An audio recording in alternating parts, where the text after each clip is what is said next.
Welcome to the part 2 of my spices series, and I am beginning by grating some nutmeg. Nutmeg, you're likely not to get the already made powder. You probably get the store-bought one, and I want the one that has no preservative, nothing. So I am just grating it. Then the next thing I was doing was to roast my calabash nutmeg.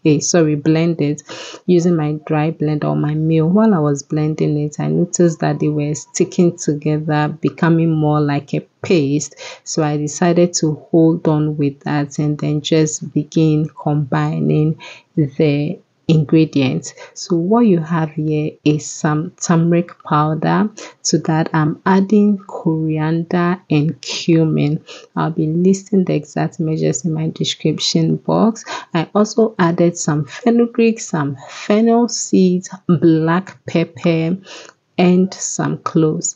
I'm adding some garlic powder, not a lot of it, just a little, and then the grated nutmeg, I added that to it as well, and I'm going to give this a nice stir. What I'm doing here is curry powder, but curry powder with so many beautiful added spices.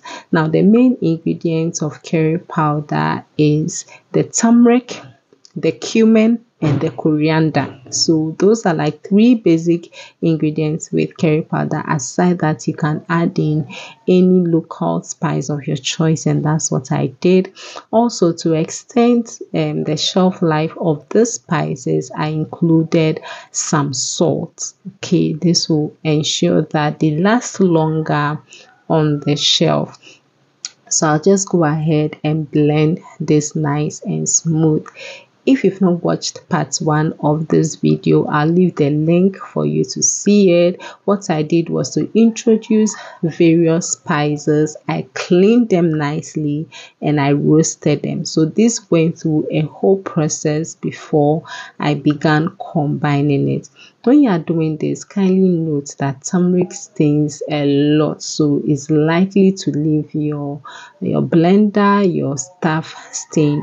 Now, there was one ingredient that I forgot to add, which is important to me when I'm making curry, and that is ginger. And so that's dry ginger that I added to that.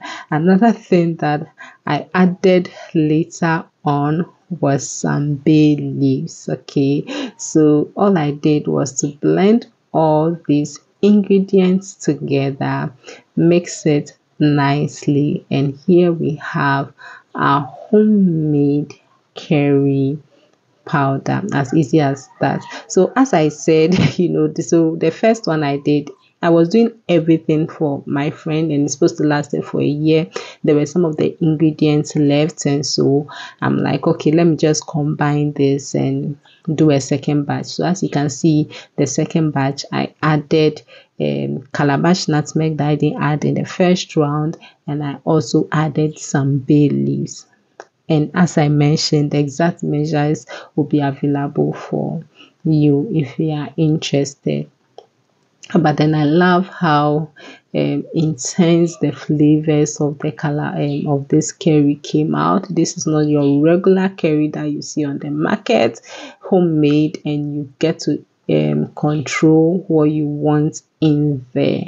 So I got 2 bottles from what I did. There was a little left, and I was going to keep that for suya because I'll be making some suya spice for her as well. So now I just clean it nicely and then cover it, and we are done with our curry. Yeah, got 2 containers and a little left.